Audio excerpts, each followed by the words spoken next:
Welcome back. ऐसा लगता है और नज़र में भी आ रहा है कि हमारा इंडियन जुडिशियल सिस्टम एक काफ़ी टफ टाइम और क्राइसिस से गुजर रहा है। और साथ ही साथ ये नोट करने वाली बात है कि जब तक हमारे देशवासियों को हमारी जुडिशरी के ऊपर भरोसा है, तब तक ही हमारे जितनी भी जजेस के जजमेंट्स आते हैं उसको इंडियन सिटीजन्स रिस्पेक्ट भी करते हैं और साथ ही साथ उसको फॉलो भी करते हैं। ऐसा मैं इसलिए बता रही हूं क्योंकि लाइमलाइट में एक केस आ रखा है जस्टिस यशवंत वर्मा के ऊपर।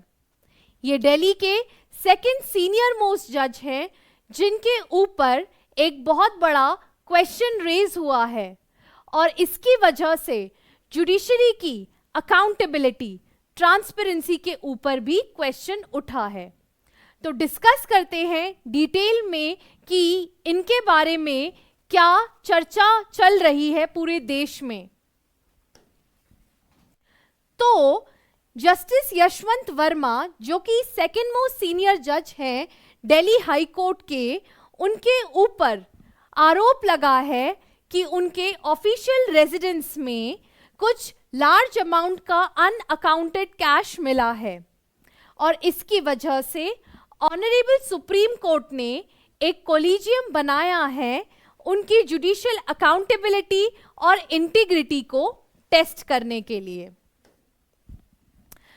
तो केस शुरू होता है यहां से कि 14 मार्च 2025 को एक खबर आती है कि उनके ऑफिशियल रेजिडेंस पे फायर हो गई है, जिसकी वजह से उनके घर में जितना भी हाउस होल्ड आइटम था उनके स्टोर रूम में और जितना भी स्टेशनरी का आइटम था वो जल गया था।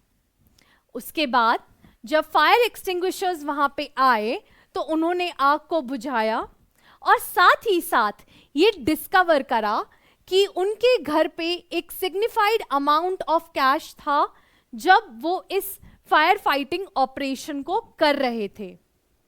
ठीक इसके बाद ये कंट्रोवर्सी उठ के आई क्योंकि कॉन्फ्लिक्टिंग स्टेटमेंट्स आने लगे। ये स्टेटमेंट आया था फायर फाइटिंग्स के द्वारा, पर जो दिल्ली के फायर चीफ अतुल गर्ग हैं उन्होंने इस रिपोर्ट को एकदम रिजेक्ट कर दिया, कह दिया कि ऐसा कुछ भी नहीं था, ऐसा कोई कैश उनके घर में नहीं था। भले ही दिल्ली के फायर चीफ ने इस बात को डिनाई कर दिया, पर तभी भी इस मुद्दे ने काफी वाइड स्प्रेड अटेंशन गेन कर लिया है और डिस्कशंस हो गए हैं लीगल सेक्टर में भी और पॉलिटिकल सेक्टर्स में भी। अब जैसे ही ये मैटर वायरल हुआ, ऑनरेबल सुप्रीम कोर्ट का जो कोलिजियम है, ऑनरेबल सुप्रीम कोर्ट का कोलिजियम कंसिस्ट करता है चीफ जस्टिस ऑफ इंडिया और उनके साथ 4 सीनियर मोस्ट जजेस जो सुप्रीम कोर्ट के होते हैं, और उन्होंने प्रपोज करा कि जस्टिस वर्मा को ट्रांसफर कर देना चाहिए इलाहाबाद हाई कोर्ट में, जो कि माना जाता है कि उनका पेरेंट हाई कोर्ट है। अब पेरेंट हाई कोर्ट क्या है, उसके लिए आपको पूरी वीडियो को देखना पड़ेगा एंड तक। It was followed by a report about recovery of cash during a fire at his New Delhi official residence. तो देखिए, बात यहाँ पे हमें क्या समझने वाली है कि ये रिपोर्ट्स बन के आई हैं, कोई इन्वेस्टिगेशन नहीं शुरू हुई थी। अलग अलग लोगों ने अपने अलग अलग स्टेटमेंट्स दिए इस मुद्दे को लेके। कोलिजियम ने क्लैरिफाई करा कि जो ये ट्रांसफर है ये किसी भी प्यूनिटिव एक्शन का पार्ट नहीं है, बल्कि एक रूटीन एडमिनिस्ट्रेटिव डिसीजन है कि उनका ट्रांसफर किया जा रहा है। पर क्वेश्चन ये उठा लोगों के बीच में कि अगर ये एक रूटीन एडमिनिस्ट्रेटिव डिसीजन है तो ये ठीक इसी टाइम पे क्यों हुआ? Raises speculation about whether it was linked to the cash allegation, कि कहीं ऐसा तो नहीं कि जस्टिस वर्मा के ऊपर जो भी एलिगेशंस लग रहे हैं क्या वो सच तो नहीं है। इंटरनल इंक्वायरी टीम बिठाई गई दिल्ली के हाई कोर्ट के चीफ जस्टिस द्वारा। The Delhi high court chief justice जो कि जस्टिस सतीश चंद्र शर्मा है, उन्होंने एक इन हाउस इंक्वायरी टीम बिठाई इस मैटर को लेके। ऑनरेबल सुप्रीम कोर्ट ने जस्टिस सतीश चंद्र को कहा कि वो एक रिपोर्ट सबमिट करें ऑनरेबल सुप्रीम कोर्ट के पास, कुछ क्वेश्चंस को लेके उनके आंसर मांगे उस रिपोर्ट में। पहला क्वेश्चन था कि जो ये क्लेम करा जा रहा है जस्टिस वर्मा के अगेंस्ट कि कैश मिला था या नहीं मिला था। दूसरा, क्या कोई पॉसिबल मिसकंडक्ट हुआ है जस्टिस वर्मा के द्वारा। और तीसरी चीज का जवाब मांगा कि क्या इसका इंपैक्ट पड़ेगा जुडिशियल इंटीग्रिटी के ऊपर।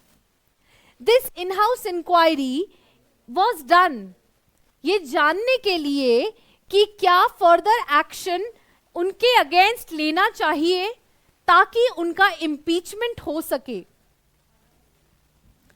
बैकग्राउंड जानते हैं थोड़ा सा जस्टिस यशवंत वर्मा के बारे में। He was born in the year 1969.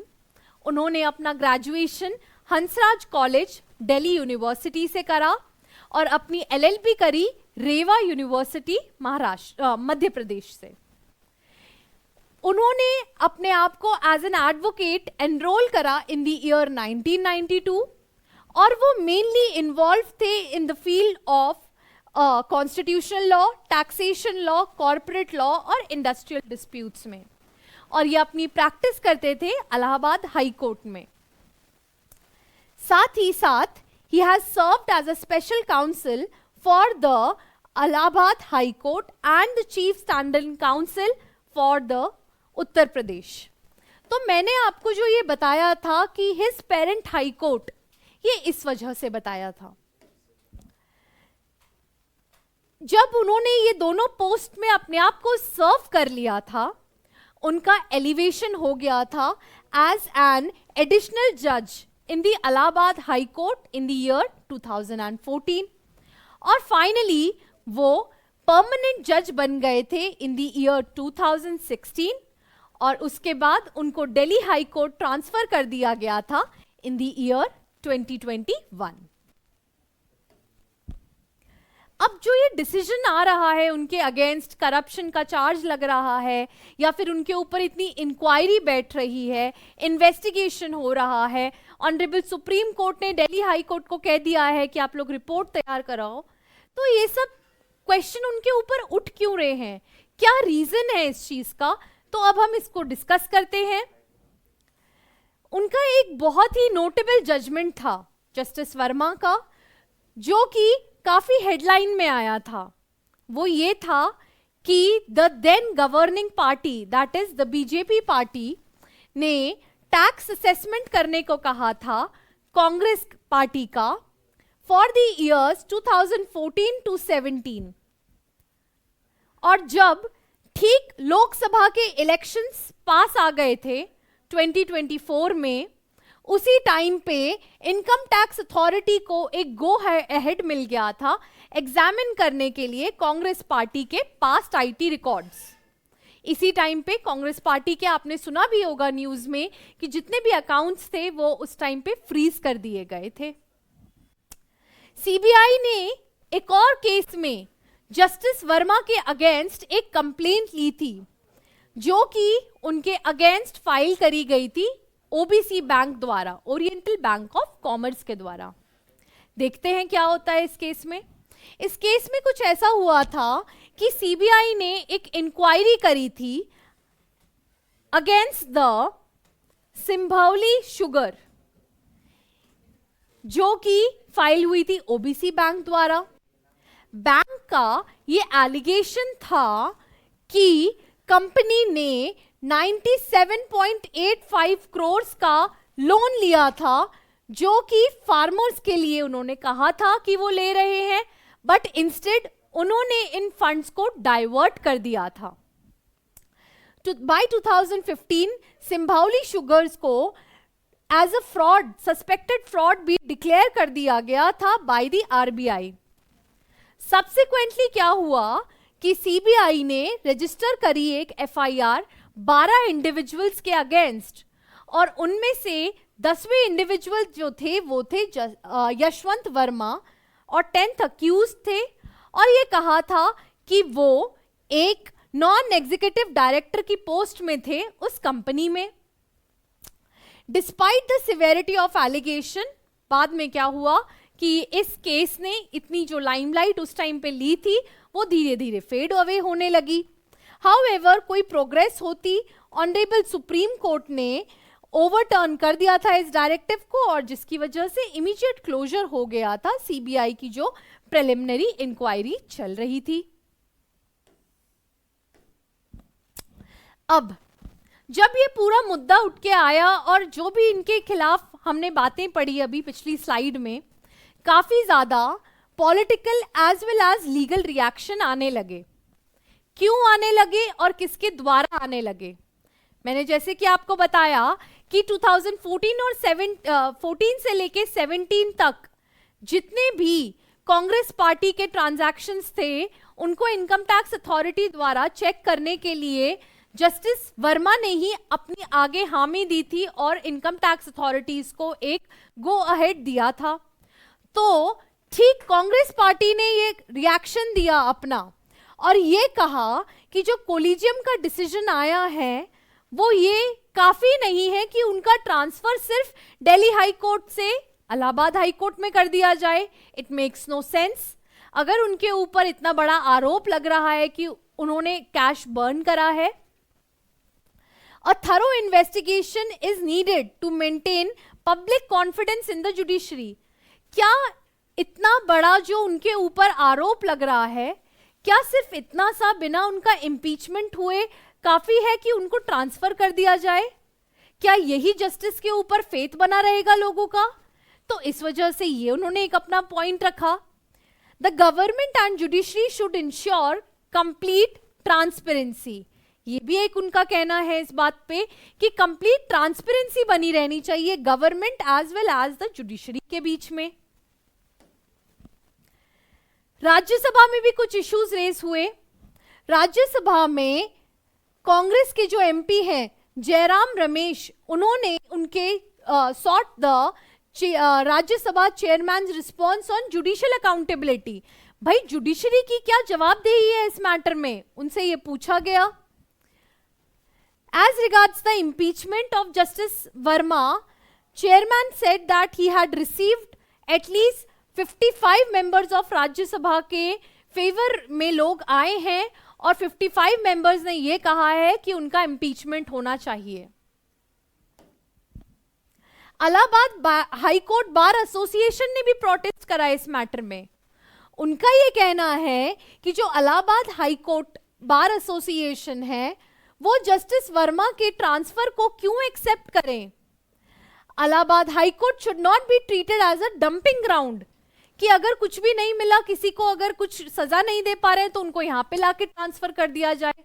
तो क्या इलाहाबाद हाई कोर्ट एक डंपिंग ग्राउंड है कि वो ऐसे कंट्रोवर्शियल जजेस को यहां पे ट्रांसफर कर दे?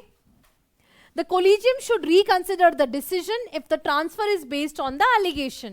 अगर सिर्फ और सिर्फ allegations के बेसिस पे उनका ट्रांसफर करा जा रहा है तो बार एसोसिएशन का ये कहना था कि कोलिजियम को अपने इस डिसीजन को रिकंसिडर करना चाहिए। Judiciary's concern over public perception. Judiciary का कंसर्न काफी आया है इस मैटर में क्योंकि लोगों ने काफी सवाल उठा दिए हैं इस बात पे। ऑब्वियस बात है, जुडिशरी की अकाउंटेबिलिटी है कि वो देशवासियों को एक भरोसा दिलाएं कि इंडिपेंडेंस ऑफ द जुडिशरी अभी भी सबसिस्ट करती है, और जुडिशरी के लोग ही अगर ऐसा कुछ काम कर जाएं तो ये उनके ऊपर क्वेश्चन उठा देगा। तो की क्वेश्चंस जो कि अभी भी अनआंसर्ड हैं इस केस में वो क्या क्या है? पहला कि क्या कैश था या नहीं था, क्योंकि जो वहां पे आग बुझाने आए थे उन्होंने कहा कैश है, पर जो चीफ है वो मना कर रहे हैं। इफ कैश वाज फाउंड, तो वो कैश आया कहां से? Was it link to any case justice Verma presided over? क्या जस्टिस वर्मा ने किसी केस की सुनवाई सुनी थी या कोई जजमेंट दिया था, उसके तहत उनको वो पैसे मिले हैं? Why was Justice Verma transferred instead of being suspended pending investigation? अभी तो ये इन्वेस्टिगेशन चल ही रहा है ना उनके ऊपर, तो उनका सस्पेंशन होना चाहिए इस बात पे। ऐसा क्यों हुआ कि उनको ट्रांसफर कर दिया गया? Will the in-house inquiry lead to stricter action such as impeachment? और जी in-house inquiry टीम बिठवाई है ऑनरेबल सुप्रीम कोर्ट ने, तो क्या इससे इम्पीचमेंट का आरोप लग सकता है जस्टिस वर्मा के ऊपर या नहीं? ये पहली बार नहीं है कि किसी जज के ऊपर इम्पीचमेंट का आरोप लगा है या उनके रिमूवल के बारे में बात करी जा रही है। पहले भी काफी जजेस हुए हैं जिनके ऊपर इम्पीचमेंट की प्रोसीडिंग्स लगी हैं, बट इससे पहले कि उनको रिमूव करा जाता वो खुद ही रिजाइन करके चले गए हैं। अब देखते हैं आगे जाके ये क्या मोड़ लेगा केस। अगर आपको इस केस के बारे में और डिटेल्स जाननी है कि आगे जाके क्या होने वाला है, तो हमारे वीडियो को जरूर आगे देखें, हमारे चैनल को सब्सक्राइब करें और इस वीडियो को ज्यादा से ज्यादा लोगों को शेयर करें, क्योंकि अगर हम जुडिशरी में क्या चल रहा है उससे अवेयर रहेंगे तो हमें पता रहेगा कि हाँ, आज भी हम जो कार्य कर रहे हैं उस पे जुडिशरी की सख्त निगरानी है और बिना किसी भेदभाव के, चाहे वो जज हो या फिर कोई भी आम आदमी हो, सबको एक नजर से और सबका इक्वल ट्रीटमेंट हो रहा है, चाहे वो सही हो या फिर गलत हो। Thank you.